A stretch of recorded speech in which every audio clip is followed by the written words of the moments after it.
Today's presentation is The Science of Storytelling. I am Rick Polad. I'm an education facilitator at Fermilab, and I will be moderating today's event. Please type any questions you have into the chat, and we'll answer those after the presentation. And following the questions, we'll check in on our Bison herd. It's now my pleasure to introduce Dr. Rebecca Thompson. Rebecca is the head of education and public engagement at Fermilab. After receiving her PhD in physics from the University of Texas at Austin, she joined the staff of the American Physical Society, where she led their public engagement efforts for 11 years. While there, she authored Spectra, the laser superhero series of physics comic books. She is a fellow of the American Physical Society and a member of the Sigma Xi Honor Society. Her first book, Fire, Ice, and Physics, The Science of Game of Thrones, was released in October 2019. Good afternoon, Rebecca. It's all yours. Thank you so much, Rick. It's wonderful to be here. I'm really excited to get to give this presentation. So let me see if after all these years on Zoom, I can share my screen successfully. Is that working okay, Rick? Looks okay. Awesome, great. Thank you all so much for coming here today. I know it's a pretty nice day in the Midwest, so I appreciate you spending it in front of your computer to listen to me. And thank you, Rick, so much for that introduction. So as Rick said, I'm head of education and public engagement here at Fermilab. And I love leading efforts to get everybody interested and excited in physics, particularly Fermilab physics. And one of the great ways to do that is through storytelling. So before I talk about storytelling in general, let me tell you a little bit about my story. So I am part of what's called the Scully effect. So when I was in high school, I graduated high school in 1997. It was the height of the X-Files. My 18-year-old self had never really seen a character like Dana Scully before, someone who was very much a scientist. She was an undergrad physics major, but also very much a full, robust character. She had her own plot line, her, family, her life. She wasn't a trope. And it was the first time I saw this strong female character that was actually a character and not a trope. This, to me, was inspirational. It let me see that I was someone that could go on and study physics and not have to fit into a box. It was amazing. So I went on to college. I went to Bryn Mawr College in Philadelphia and studied physics. I'm one of the very, very, very few people that had a chance to tell my hero that she was my hero. So in 2013, I slept on a sidewalk and threw some elbows and got into the Comic-Con X-Files 20th anniversary panel. And threw some more elbows and actually got to ask a question. And so I got to stand up in front of the Chris Carter, Gillian Anderson, David Duchovny, Smoking Man, all of them, and say, hey, I went on to get my PhD in physics because of a character you all created. And it was amazing. And I asked, hey, do you ever do anything to get more women in physics, to get more women in STEM? And so Gillian Anderson responded and said, there's a lot of women like you. I think it's called the Scully effect. So the Gina Davis Institute for Gender and Film went ahead and actually did some research on that. And I did my own. So I went back and I was like, hey, I can pull the data of, you can see here the red line is the ratings of the X-Files. The green line is the ratings of the X-Files shifted 4 years, and the blue line is the percentage of women physics majors. This is statistically irrelevant, but I thought it was interesting. You can see there is kind of a peak and then a dip. Again, statistically irrelevant, but I thought it was interesting. Gina Davis Institute did something that was a lot more concrete. And what they found was that 63% of women in STEM say that Scully was a role model. 63% of women said that Scully gave them the confidence to succeed in a male-dominated field, and 50% of women that were shown X-Files said that their interest in STEM increased. So basically, this is a huge deal. Representation is a huge deal. Representation in storytelling is a huge deal. And stories, these fictional stories can have incredible real-world impact. And to me, that was very, very important in my choice to go on in public engagement. Stories have impact, representation has impact. And if you want to see a video of like you know, a much younger me basically holding onto a mic, shaking to be able to do this. It's actually available on the Gina Davis Institute YouTube. But it was a lot of, I still can't believe I got to do that. Representation matters, stories matter. And I'm going to tell you a little bit about how I use stories in my public engagement work. So first, though, I will finish this whole story about me by saying that I am someone that got to grow up and watch the princesses of my childhood grow into generals, and it's amazing. I am just in awe of the stories that I get to watch now, the stories I get to hear, the stories I get to read. Storytelling is absolutely fundamental in science communication. The Alan Alda Institute, which does science communication, focuses on how to tell your story, focuses on ways to tell stories to get people engaged. Everyone has a story. So from a public engagement perspective, there's really two ways that I see to look at this idea of using narratives to teach. Either you can teach with narrative, and this is something like the work that Kevin Grazier is doing, the work that Jim Kakalios has done and is still doing, looking at how to take stories and use them as a launching point to tell about physics. The opposite of that is something like Max Axiom, where you write a narrative that is intended to teach. So really, in both senses, you're using this idea of narrative to teach science, but there are different ways of going about it. Luckily, in my career, I've had a chance to look at both. So I'll start by talking about how my work at APS, I actually created a narrative that taught. So in 2010, we were celebrating the 50th anniversary of the laser, and we were doing public engagement efforts. I had just done a comic about Nikola Tesla. We're looking to do something, a comic about maybe a laser scientist, but they're all still alive and could sue us. So we did the natural thing, and I created a laser superhero. So this is a character I created from scratch. And I knew, just going back to that idea of representation, how important representation was. And so I knew when I created this character that what got me into physics with Dana Scully was the fact it wasn't a trope. It wasn't a flat character. She was a full developed character. People put work into making her a good character. So I needed to do that to what I was going to create. So what I ended up doing was, instead of focusing on the science I wanted to teach, we're about to get to meet my cat, just so you know. So this is Sammy. He also loves stories, and he's going to be in and out for the remainder of our talk. So I knew that I really wanted to start with a story, because ultimately no one's going to learn any science if they're not going to read what I write, and no one's going to read what I write if it sounds like a textbook. So really the thing that sets me apart is characters. So let's create some. So I sat down, and before I started even writing a plot, I created who the players were going to be. And each one of these characters in my comics has a character sheet. It's long developed. It's their birthday, their best friends, their middle names.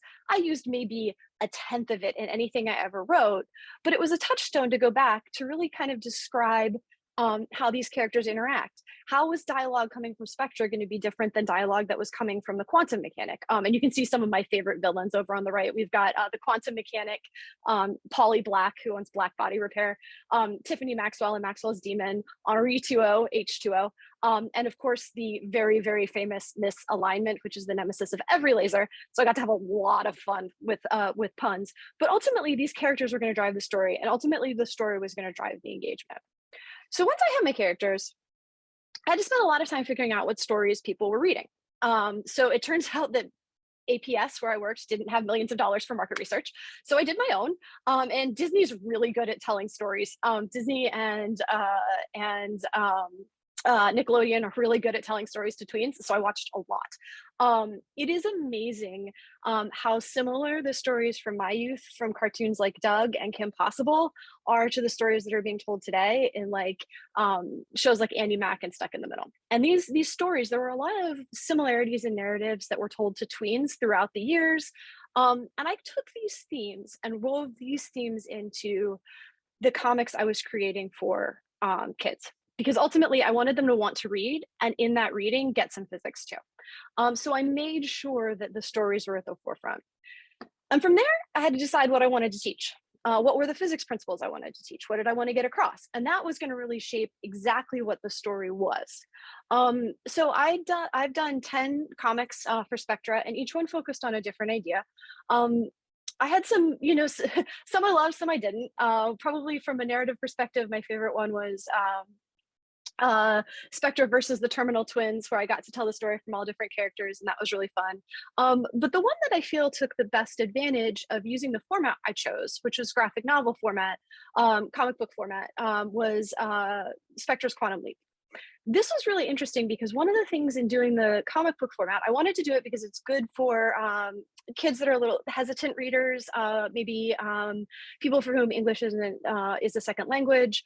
And it could also get across physics concepts in a way that other formats couldn't. So I really wanted to make sure to use the graphic novel format, but I didn't want it I wanted to make sure I was taking full advantage of what it offered. So I worked very closely with my artist, Dave Ellis. And I love this layout because what we were able to do together in a way neither of us could have done apart was actually harness this graphic novel format to get across a piece of the narrative and a piece of the physics as part of that narrative. So in this, Ruby, one of the main characters has been kidnapped by misalignment, and the quantum mechanic needs to tell 3 different characters the exact same story to get them into action, and she has to do it all at the same time. So she's going to be in 3 places at once because she's the quantum mechanic, and that's a thing she can do. And from this, I love this frame set because it really harnesses. He was able to get across the fact that she's telling the same story at the same time to 3 different people, gets across the physics concept and gets across the narrative concept. There would be no way to do this in any other format. And it gets across everything we need. So I loved getting to be able to really work with Dave to harness this graphic novel format and get across what we're trying to do. Obviously, things like this have been going on. People have been using this idea of narratives that teach for a long time. One of the most interesting ones is Wonder Woman, which you might not realize was initially started as a narrative to teach. So the creator of Wonder Woman was also the creator of the lie detector. And Wonder Woman was born out of the suffragette movement. And he used this comic to get across his political ideas and the ideas that he was using or that he wanted to forward as a psychologist. So Wonder Woman really started as a way for him to get across his ideas and evolved, over time. He did some really groundbreaking work getting a female superhero. Over the years, she's had a number of, she started out in Sensation Comics, then got her own comic. She has a stamp set. And then unfortunately, after her creator's death, she was relegated as to the Justice League Super Secretary. But she, as you all know, came back in one of my favorite movies. And fun bar trivia for all of you, if you are ever asked Chris Pine's highest grossing movie, it is none of the Star Trek series, it is Wonder Woman. So I just think that's fun. I like using Wonder Woman as a bridge to talk about how you can go from a narrative that was created to teach, like Spectra and like Wonder Woman many years ago, into using a narrative to teach. Because Wonder Woman is a great example of that. So here's one of my favorite clips from the movie. And if you guys, someone yell at me if you can't hear it, but here we go. Come on. Oh, it's the bad guy convention. Give us Dr. Marvel's notebook. Where did I put that thing? Stand back.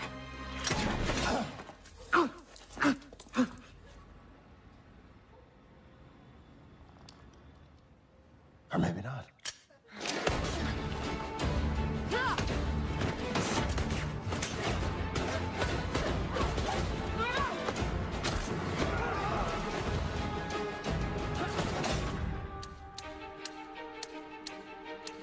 Tough luck.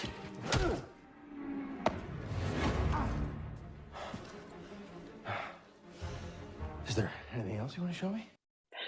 So there's a lot that I don't know, I love this movie, but there's a lot of places in here that are like just really good intro physics problems. But this is one of my favorites because to me, it's interesting that, and I can go through the math in more detail, but really if you look at a bullet, thin piece of steel, and go through the mass of momentum, changing the momentum or transferring the momentum of the bullet into the momentum of a piece of steel, seeing how far a speeding bullet would end up moving the steel just based on quick back of the envelope momentum calculations.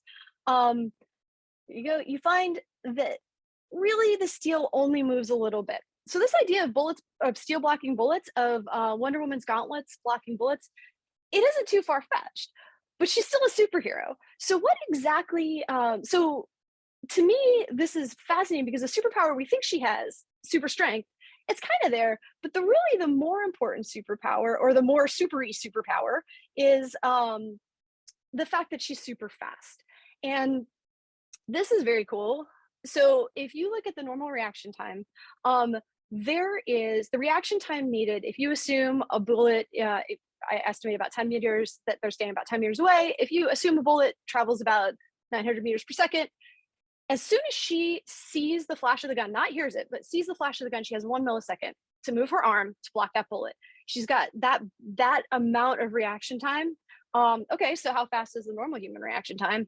It's about 250 milliseconds. So Wonder Woman is not just super strong in general. There's a whole number of other physics problems we can do that as well. But she's also super, super, super fast. So I love this because it shows 2 superpowers that Wonder Woman actually has. Interesting thing to note, she would not be able to ever hear the sound of the gun before she had to block the bullet.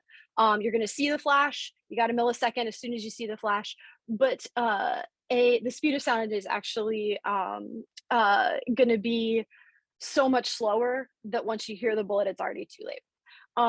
So I love using this problem because it's a pretty easy physics problem. It's a pretty intro physics problem. If you're teaching physics, you can go through this pretty quick if you know momentum, and use a really great superhero TV moment to teach about both momentum and about reaction time, which I think is pretty cool.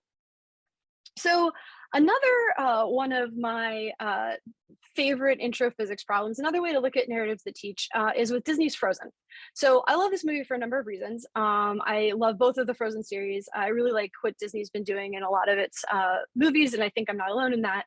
But in using narratives that teach, this is another great one to do it. This is a great way to teach a really easy, or to teach some intro physics projectile problems. So for those of you that haven't seen Frozen, first off, you definitely should, and you should then see Frozen 2. But in this scene, Anna, who's on the reindeer, and Sven, the reindeer, are trying to get away from some wolves and jump over a giant crevasse. So the thing is, I will say that it looks a little scary. You don't feel super good that they're going to make it. So let's see what happens. Jump, Sven!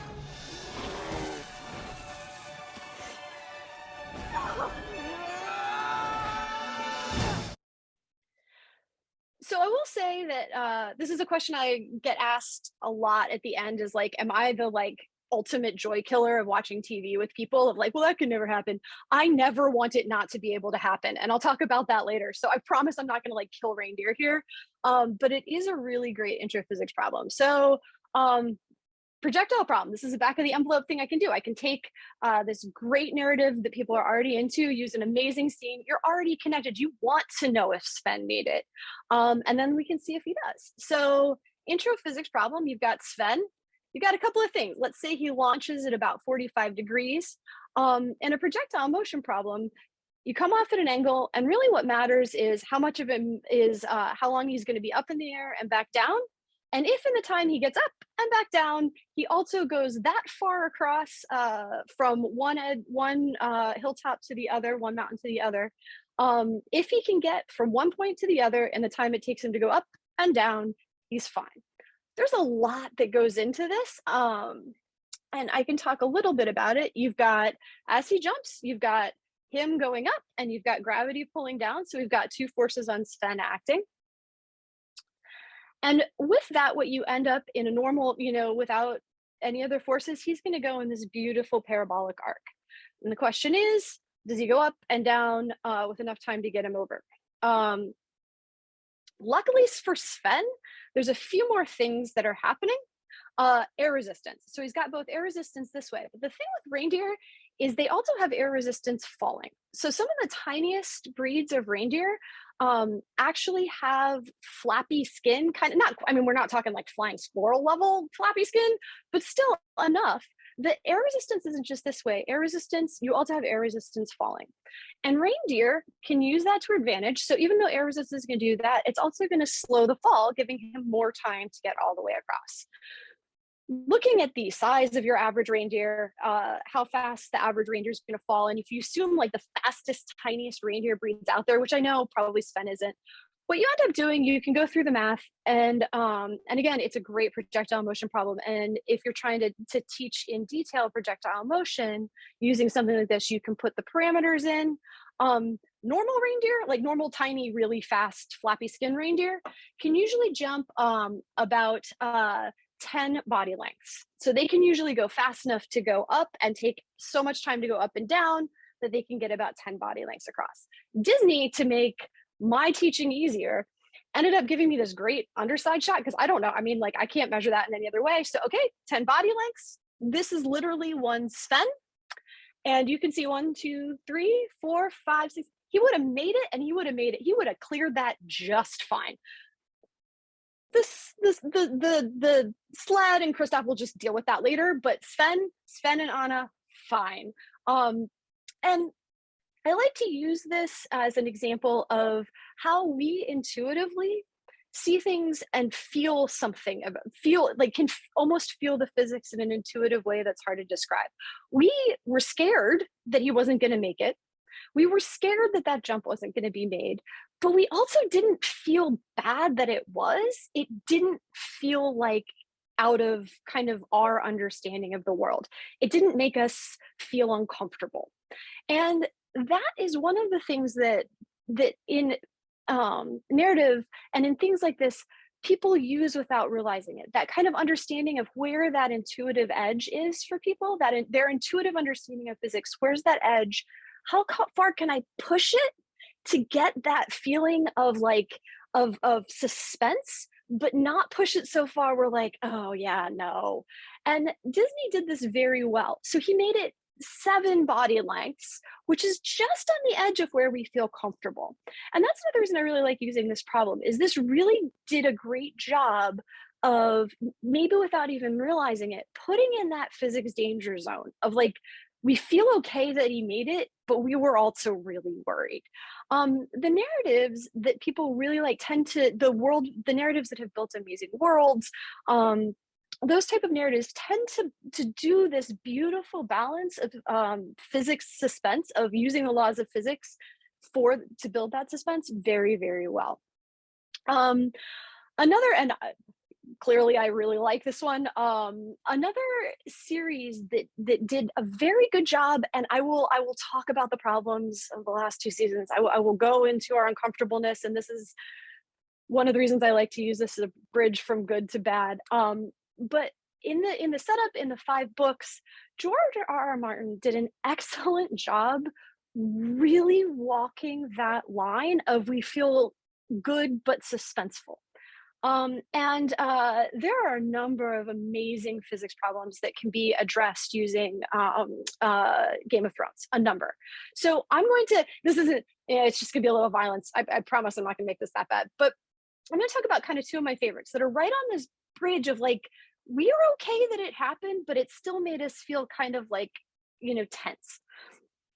The first thing I'm going to talk about is steel. So here is, to tee this up, for those of you that haven't seen Game of Thrones, and there's a little death in here, but nothing like too painful. This is a scene where there's big bad ice zombie called a White Walker. He wants a baby, and Sam does not want big bad ice zombie to get the baby. Big bad ice zombie, really hard to kill.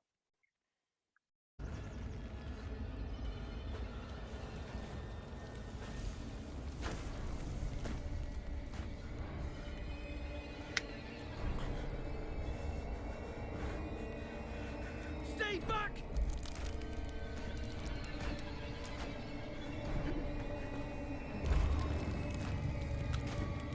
You stay back!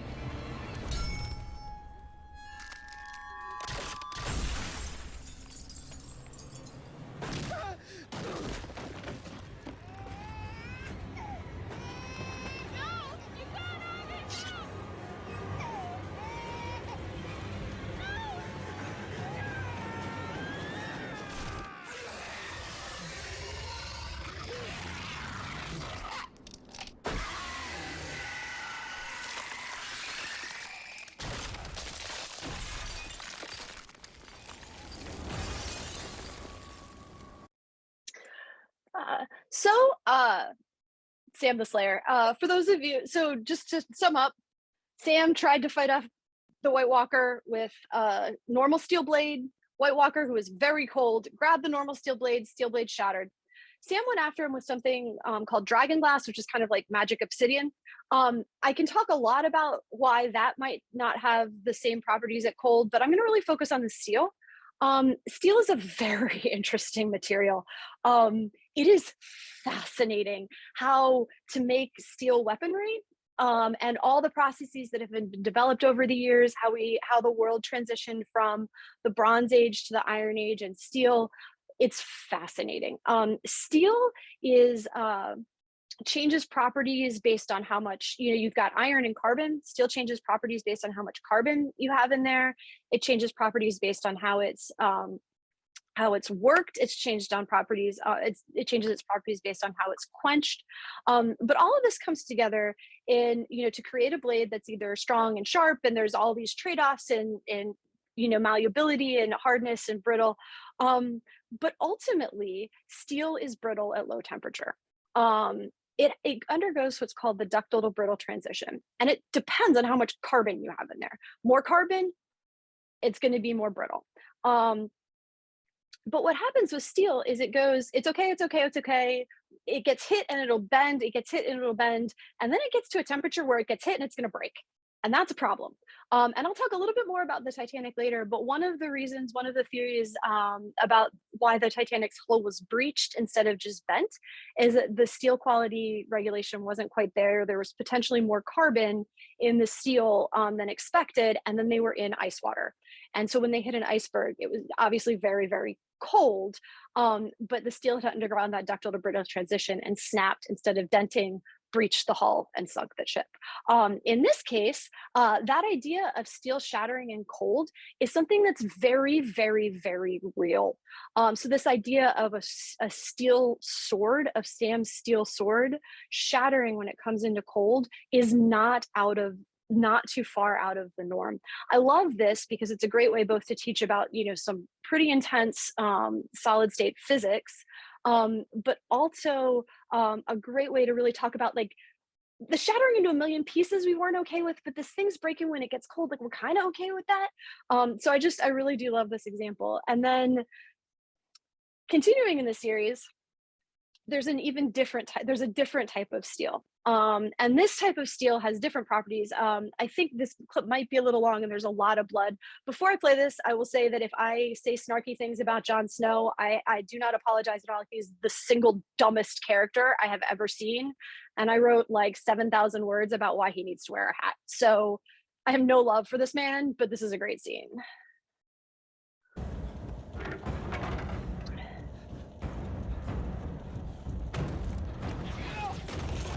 So he's fighting a White Walker. His sword is made of something called Valerian Steel. And I'll talk about the differences in Valerian Steel and its real world basis. Anyway, he's fighting the ice zombie. He's kind of losing. He goes at him. I'm sorry, there's only so much Jon Snow I can handle watching. And so I put this whole clip and I am skipping through it. White Walker gonna kill him. Jon acting hella dramatic. Producers still not giving him the sweet, sweet release of death. And yet again, here we go. So Jon grabs his sword, Longclaw, which is made of something called Valerian Steel. Again, he tries to die in every episode and can never quite get there. Dramatic music, dramatic White Walker. Turns out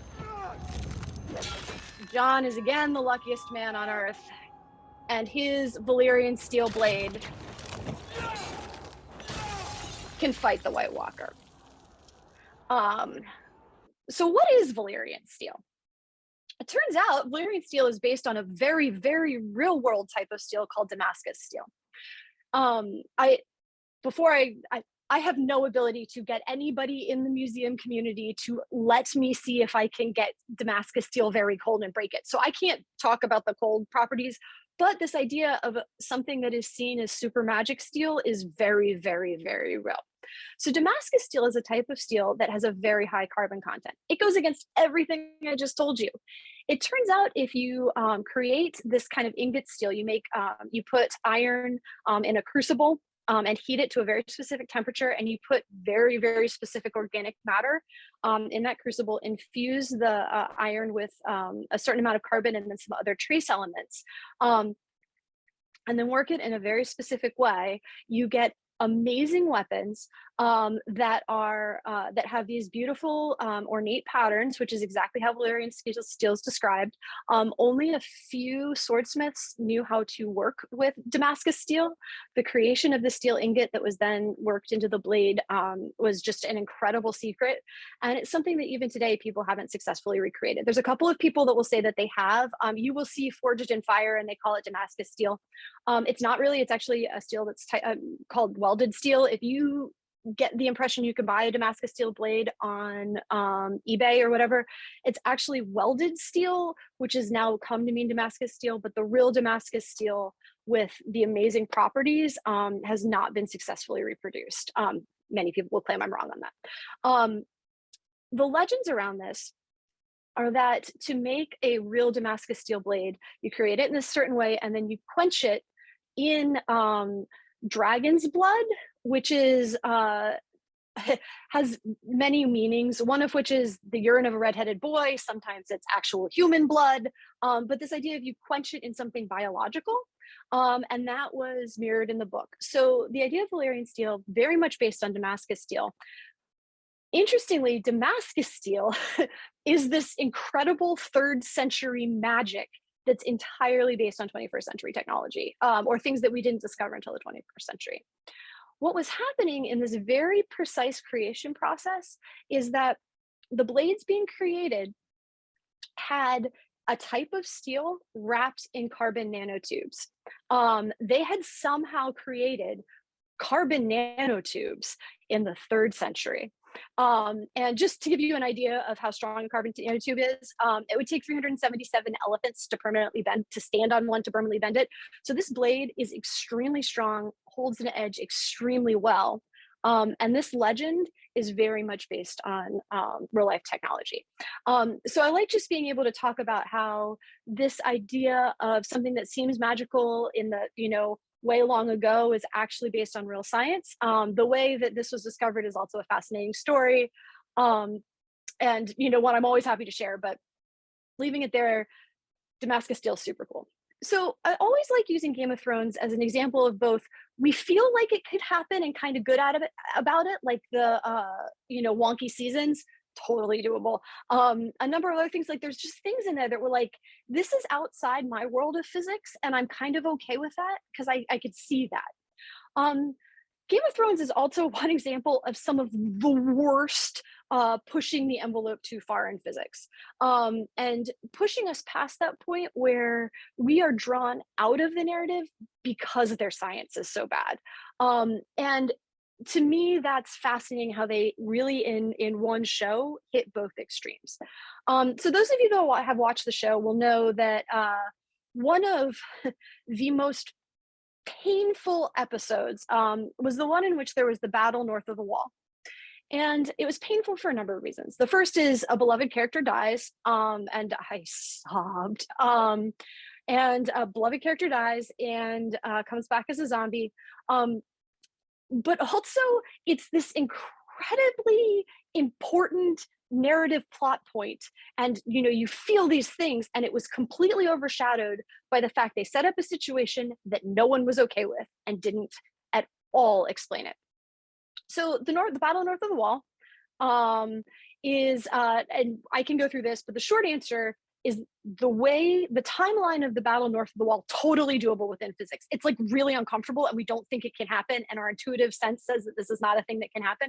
And that's fine, because intuitively they have pushed it way past something that we're comfortable with. It could happen. It's like a 5-day experience and not, the 2 hours that the TV show made it look like. But ultimately, sorry, this did not my slides were not what I thought they were, and I apologize for that. So battle north of the wall, you have giant lake, you have a battle that happens on a lake, you have a dragon that flies in. At the end of the day, you had a character that had to run back. End of the day, this incredibly important plot point, all anyone's talking about is how the heck were they able to fly a dragon back so fast? How did that timeline work? And where did they get the chains to get a dragon out of a lake?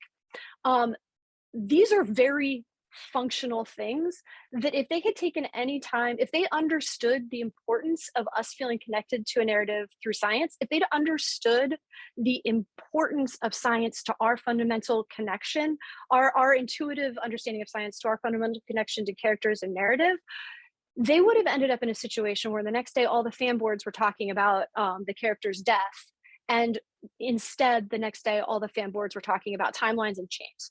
And so their whiff on understanding our intuitive need to connect to the science and need to be part of the world and need to stay in the rules that were defined messed up an entire pivotal episode. And so I like to use this as an example of why when you stray too far from what we have been told are the rules of the world, we don't like it. We can just feel that we don't like it.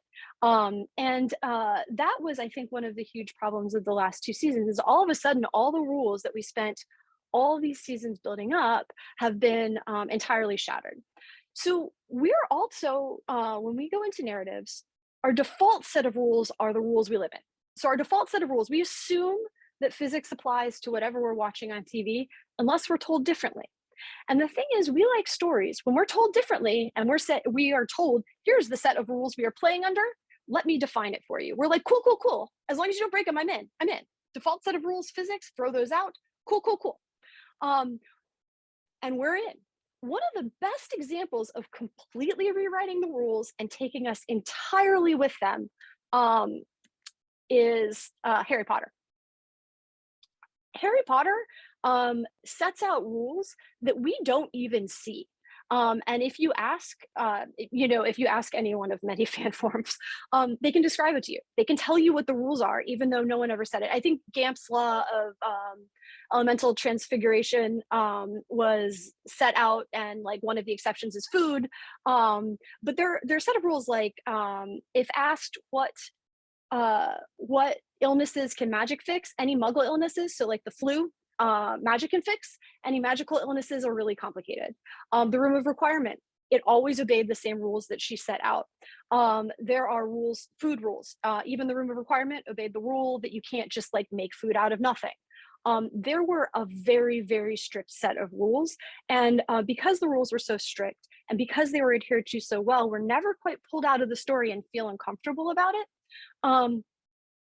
But even though we had to throw out our own rules.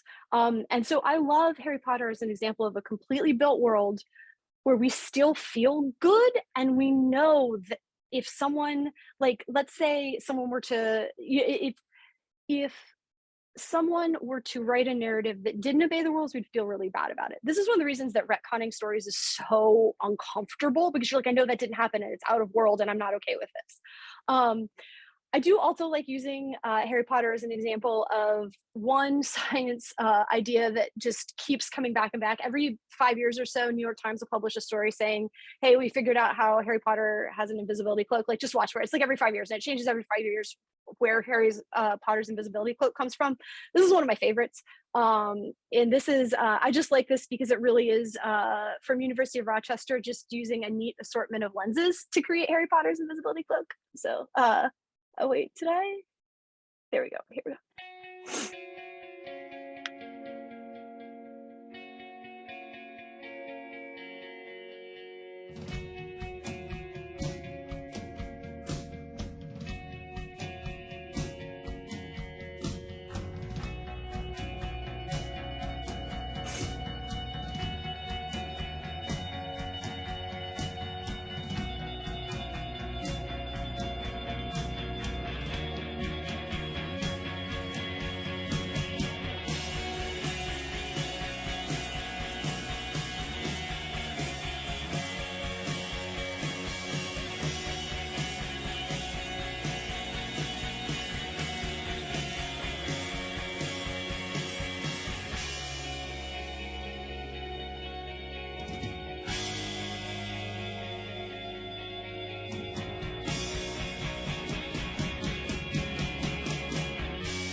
So that's one of many ways the New York Times has said that people have invented Harry Potter's invisibility cloak. It's always interesting physics. And really it is just this is a great way to teach intro to optics, but it's a very well laid out lens configuration. And you can see here where the beam lines go. But really you can create an invisibility cloak with very, very well placed lenses. So I just think that's pretty neat. So I'm gonna end by talking about not only my favorite physics problem, but the one that has made a number of people from my generation uncomfortable for a very long time.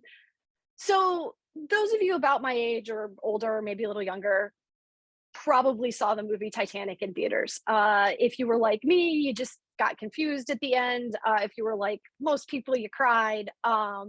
And the reason I was confused was a question that just, again, one of these physics things where you're like, I appreciate the suspense. I appreciate the drama. This also makes me incredibly uncomfortable. And so this is one that was bugging me for a long time. And that's that there was room on the door. So this looks like a door. There's plenty of room of that. Why in the world did Jack need to die? Why did Jack need to die? It was drama. It was great. Won some Emmy or Oscars. Like cool. What? So there's plenty of space. Why could she not just pull him up on the door and everybody lives? I was not alone in this question. However, James Cameron came out. Someone asked him, and he's like, this meme went through. Someone asked James Cameron, and he said, "Well, it all comes down to buoyancy." And I was like, "Oh, now we're talking my language." So I loved this because I had this physics thing that I was uncomfortable with for a number of years. And finally, I had the language and the ability to solve the problem. So I did. And this is my favorite physics problem. Everybody should teach intro to fluid dynamics with this. So here we go. So we've got a sinking ship, which was caused by potentially not well tested steel. We've got an oak door. So there are three types of wood used in the Titanic: oak, teak, and pine. Pine being the least dense and the easiest to float. Teak being the most dense and easiest to sink, and oak being somewhere in the middle. I picked oak for the door because that seems like what doors should be made out of. So you've got a couple of forces acting on the door. You've got the buoyant force, which is based on the density of the door, the volume of the door, and gravity. And what that comes out is the buoyancy of the door, the force. The only force that's going to be pushing up on all of our heroes comes out to about 2,500 newtons. That's the only force you got up. So we got a couple of forces going down. We've got the weight of the door. So that's density of door, volume of water, density of door, volume of door. Force of the door down is almost 2,000 newtons. So you've got the majority of that buoyancy force keeping that door up. So how many humans can we add? So let's add Rose. I say this every time. I am shocked at how easy it was to find her weight on the internet. It makes me wildly uncomfortable, but it also makes the math a lot easier. So Rose comes in at about 550 newtons. Jack comes in about 712 newtons, and added together, they die. Taking Jack away, she lives a long and happy life. So ultimately, the end of the day, I might have felt uncomfortable for years, but James Cameron used physics to create a dramatic moment that made every woman my age sob at the time. So well done, James Cameron, for using physics to your advantage. Thank you, but also, sorry. So I hope you enjoyed this talk. Thank you so much for your time. Thank you so much for coming here. I'm really happy to answer any questions, and I love just getting a chance to tell people a little bit more about why they like to tell stories, why they like to listen to stories, why they feel comfortable in some worlds and why they don't, and how it all relates back to physics. So thank you very, very much. Becky, thank you for a fascinating presentation. That was really wonderful. If you're ready, we'll take a couple of questions. Yep, that sounds great. Okay, first, have you watched Into the Badlands? What about the combat sword fighting? I haven't. I just finished our current Netflix binge, which was Inventing Anna, which I loved. So now I'm realizing I don't have What was the Into the Badlands? Into Was the that it? Badlands. Yep. That's next on my list. Thank Put it you. on your list. Okay. And can you explain the blind spot physics of the science of using the 4-lens configuration? How does that work? Oh, let me see. Sorry, let me. Okay, so basically, what's happening, and I'm trying to think the best way. You've got light rays, so you can trace the light rays. Right? You got light rays coming in, and they're being focused to a point, and these are the light rays. Anything. So if you watch these light rays, and this is coming back to your eye, anything that is getting to here is coming from here. So anything, these light rays are transmitting what you're seeing here, and anything you put that's not in this path, you're not going to be able to see. So if you look here, this is the interesting thing that I'm wondering if, so you can see this here. Let me find a good place to stop. So here's the interesting thing. You see where his fingers are? And I think this is something that the video obscures very much on purpose. You're seeing his fingers, but if he were to put his finger right there, right in the middle, so let's say he were to put, you can see there's like, his fingers are on either side of that middle point. If he were to put his finger right there, he would be putting his finger at that point, thereby blocking the light rays from the background, and you would be able to see his finger. So when they are doing this video, they're very, very careful to not touch that middle point. And then you can see towards the end when they do, see, he's only dropping just below. That middle point that would essentially block the light rays is never being breached.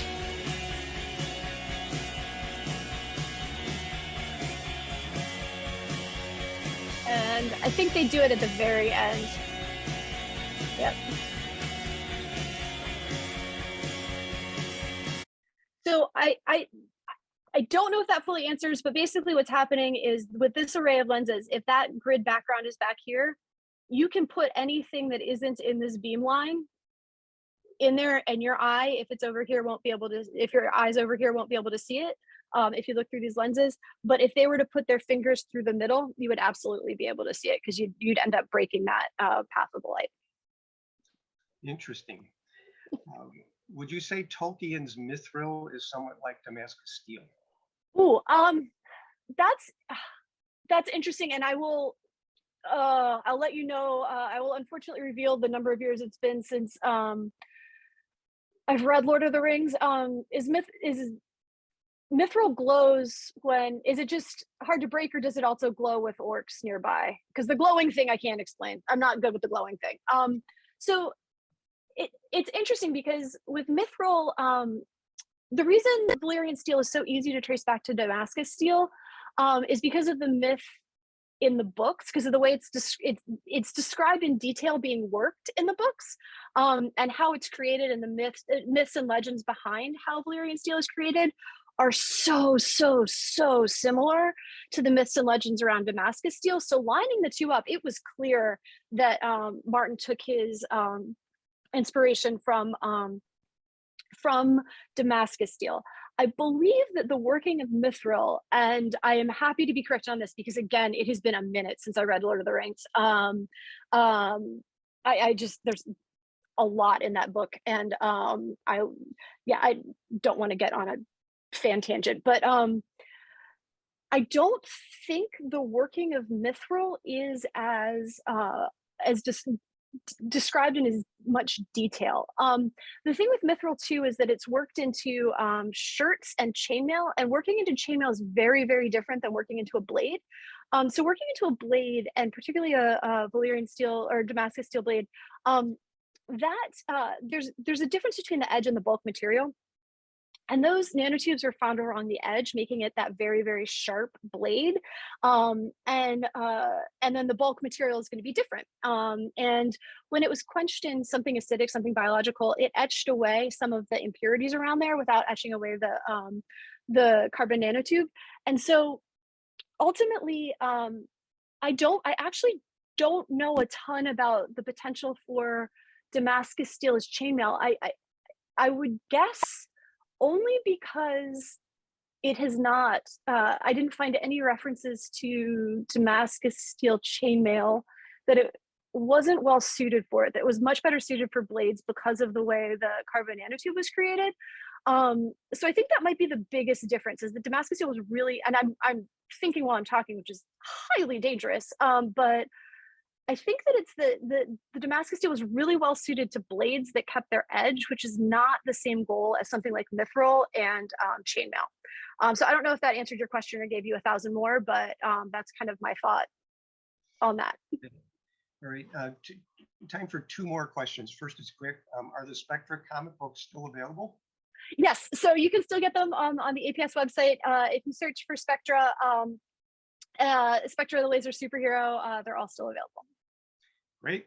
And our last question, are you familiar with the 1st century BC poem, The Rerum Nature, The Nature of Things? No, I am not. Okay, and they go on to say, in which the poet teaches his readers that atoms are the basis of all things. I am curious as to know how many physicists know of this poem. I've never heard of it. I can tell you that I, as a physicist, have not heard of this poem, but if I will get the title again from Rick after this, and it seems like I have a lot of reading and TV watching to do, and that is awesome. I'm very excited about that. Okay, great. Well, that are all the questions we have. So let's check in with our bison herd.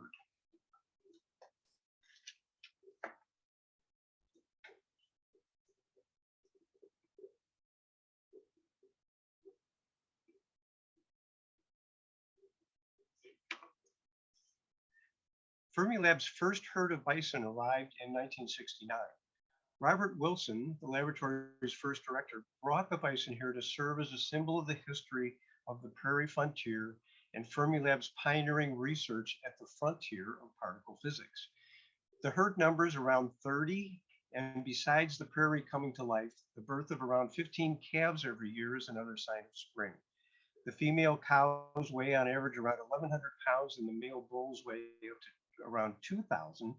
The herd is cared for by an on-staff herdsman, and these huge animals can run at speeds up to 35 miles an hour and easily jump a 4-foot fence. The American bison nearly went extinct in the 19th century, but thanks to conservation efforts, it is no longer an endangered species, and it is now our national mammal. Fermilab has confirmed through genetic testing that the laboratory's herd is a pure breed, showing no evidence of cattle gene mixing. During the early settlement area, farmers would breed bison with cattle to create more tame bison or hardier cattle. Our bison are descendants of the few hundred wild bison that were never crossed with cattle.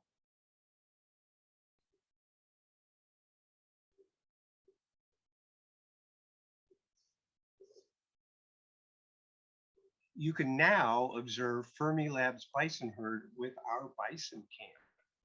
The link to the cam will be in the chat, or you can just go to our website and find it there.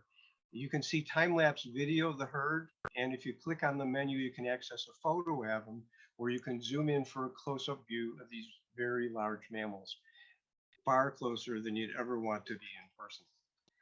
Well, that wraps up today's event. Our next Ask a Scientist will be on April 10. My thanks to Dr. Rebecca Thompson for your wonderful presentation, and to our education program leader at Fermilab, Amanda Early, for organizing this event and for being our Zoom guru. And last but not least, thanks to you all for joining us here today. Be safe, and we'll see you next time for Ask a Scientist.